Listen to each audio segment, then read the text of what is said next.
Assalamualaikum warahmatullahi wabarakatuh. Perkenalkan kami dari kelompok 8 yang akan membahas tentang PHK atau pemberhentian hubungan kerja. Apa sih yang dimaksud dengan PHK? PHK adalah pengakhiran hubungan kerja karena suatu hal tertentu yang mengakibatkan berakhirnya hak dan kewajiban antara karyawan dan perusahaan. Apabila kita mendengar istilah PHK, yang biasa terlintas adalah pemecatan sepihak oleh pihak perusahaan karena kesalahan karyawan. Jenis-jenis PHK. Yang pertama adalah pemutusan hubungan kerja pada kondisi normal atau sukarela. Dalam kondisi normal, pemutusan hubungan kerja akan menghasilkan suatu keadaan yang sangat membahagiakan. Setelah menjalankan tugas dan melakukan peran sesuai dengan tuntutan perusahaan dan pengabdian kepada perusahaan, maka tiba saatnya seseorang untuk memperoleh penghargaan yang tinggi atas jerih payah dan usahanya tersebut. Yang kedua, pemutusan hubungan kerja pada kondisi tidak normal atau tidak sukarela. Tuntutan yang berasal dari dalam atau inside stakeholder maupun tuntutan dari luar atau outside stakeholder dapat memaksa perusahaan melakukan perubahan-perubahan termasuk di dalam penggunaan tenaga kerja. Dampak dari perubahan komposisi sumber daya manusia ini antara lain ialah pemutusan hubungan kerja. Mekanisme dan penyelesaian perselisihan pemutusan hubungan kerja. Yang pertama adalah mekanisme pemutusan hubungan kerja. Karyawan, pengusaha, dan pemerintah wajib untuk melakukan segala upaya untuk menghindari pemutusan hubungan kerja. Apabila tidak ada kesepakatan antara pengusaha, karyawan, atau serikatnya, pemutusan hubungan kerja hanya dapat dilakukan oleh pengusaha setelah memperoleh penetapan Lembaga Penyelesaian Perselisihan Hubungan Industrial atau LPPHI. Selain itu, ada juga beberapa hal yang menyebabkan adanya PHK. Yang pertama, karyawan masih dalam masa percobaan kerja. Yang kedua, karyawan mengajukan permintaan pengunduran diri secara tertulis atas kemauan sendiri tanpa ada indikasi adanya tekanan atau intimidasi dari pengusaha. Berakhirnya hubungan kerja sesuai dengan perjanjian kerja waktu tertentu untuk pertama kali. Yang ketiga, karyawan mencapai usia pensiun sesuai dengan ketetapan dalam perjanjian kerja. Yang keempat, karyawan meninggal dunia. Yang kelima, karyawan ditahan. Dan yang keenam, pengusaha tidak terbukti melakukan pelanggaran yang dituduhkan karyawan melakukan permohonan pemutusan hubungan kerja. Yang terakhir yaitu yang ketujuh, selama belum ada penetapan dari LPPHI, karyawan dan pengusaha harus tetap melaksanakan segala kewajibannya sambil menunggu penetapan. Pengusaha dapat melakukan skorsing dengan tetap membayar hak-hak karyawan. Yang kedua adalah perselisihan pemutusan hubungan kerja. Perselisihan pemutusan hubungan kerja termasuk kategori perselisihan hubungan industrial bersama perselisihan hak, perselisihan kepentingan, dan perselisihan antar serikat karyawan. Perselisihan pemutusan hubungan kerja timbul karena tidak adanya kesesuaian pendapat antara karyawan dan pengusaha mengenai pengakhiran hubungan kerja yang dilakukan salah satu pihak. Perselisihan pemutusan hubungan kerja antara lain mengenai sah atau tidaknya alasan pemutusan hubungan kerja dan besaran kompensasi atas pemutusan hubungan kerja. Penyelesaian perselisihan hubungan kerja yang selanjutnya akan dilanjutkan oleh Pak Widodo. 1. Perundingan privat. Perundingan privat adalah forum perundingan dua kaki antar pengusaha dan karyawan atau serikat pekerja.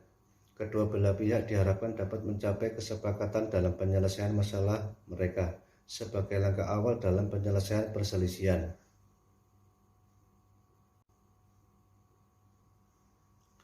2. Perundingan tripat. Dalam pengaturan UUK terdapat 3 forum penyelesaian yang dapat dipilih oleh para pihak, yaitu antara lain: A. Mediasi. Forum mediasi difasilitasi oleh institusi ketenagakerjaan. Dinas Tenaga Kerja kemudian menunjuk mediator. Mediator berusaha mendamaikan para pihak agar tercipta kesepakatan antar keduanya. Dalam hal tercipta kesepakatan, para pihak membuat perjanjian bersama dengan disaksikan oleh mediator. Bila tidak dicapai kesepakatan, mediator akan mengeluarkan anjuran. B. Konsiliasi. Forum konsiliasi dipimpin oleh konsiliator yang ditunjuk oleh para pihak seperti mediator. Konsiliator berusaha mendamaikan para pihak agar tercipta kesepakatan antar keduanya. Bila tidak dicapai kesepakatan, konsiliator juga mengeluarkan produk berupa anjuran. C. Arbitrase. Lain dengan produk mediasi dan konsiliasi yang berupa anjuran dan tidak mengikat, putusan arbitrase mengikat para pihak. Satu-satunya langkah bagi pihak yang menolak putusan tersebut ialah permohonan pembatalan ke Mahkamah Agung karena adanya kewajiban membayar arbiter. Mekanisme arbitrase kurang populer. Ketiga, Mahkamah Agung atau kasasi, sama dengan kasasi atau Mahkamah Agung. Pihak yang menolak putusan PHI soal perselisihan pemutusan hubungan kerja dapat langsung mengajukan kasasi atau tidak melalui banding atas pekerja tersebut ke Mahkamah Agung untuk diputus.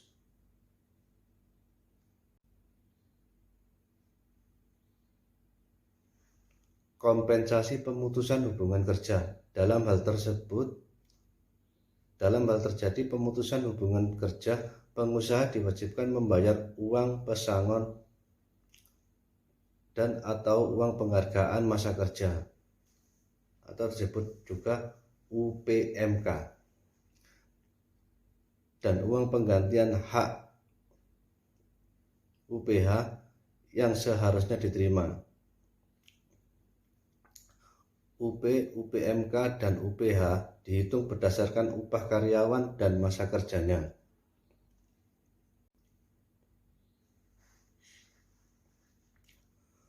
Perhitungan uang pesangon paling sedikit sebagai berikut. Masa kerja uang pesangon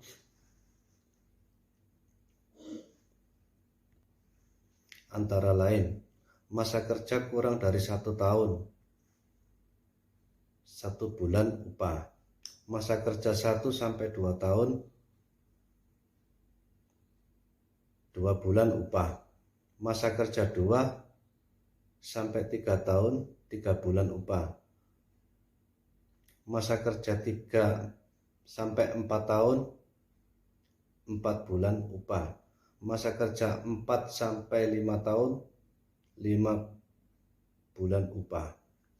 Masa kerja 5 sampai 6 tahun, 6 bulan upah. Kemudian masa kerja 6 sampai 7 tahun, 7 bulan upah. Masa kerja 7 sampai 8 tahun, 8 bulan upah. Dan masa kerja 8 tahun atau lebih, 9 bulan upah.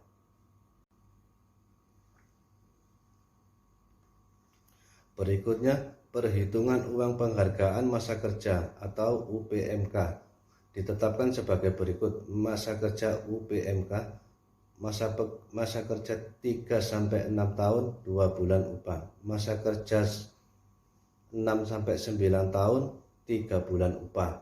Masa kerja 9 sampai 12 tahun, 4 bulan upah. Masa kerja 12 sampai 15 tahun, 5 bulan upah. Masa kerja 15 sampai 18 tahun, 6 bulan upah. Masa kerja 18 sampai 21 tahun, 7 bulan upah. Masa kerja 21 sampai 24 tahun, 8 bulan upah. Yang terakhir, masa kerja 24 tahun atau lebih, 10 bulan upah. Demikian tugas dari kami, presentasi kelompok 8. Sebelumnya kami mohon maaf apabila ada kesalahan kata atau kesalahan kalimat membaca. Kami ucapkan mohon maaf sebanyak-banyaknya dan terima kasih. Dan tidak lupa, barangkali ada yang mau ditanyakan, monggo silakan bertanya. Terima kasih. Assalamualaikum warahmatullahi wabarakatuh.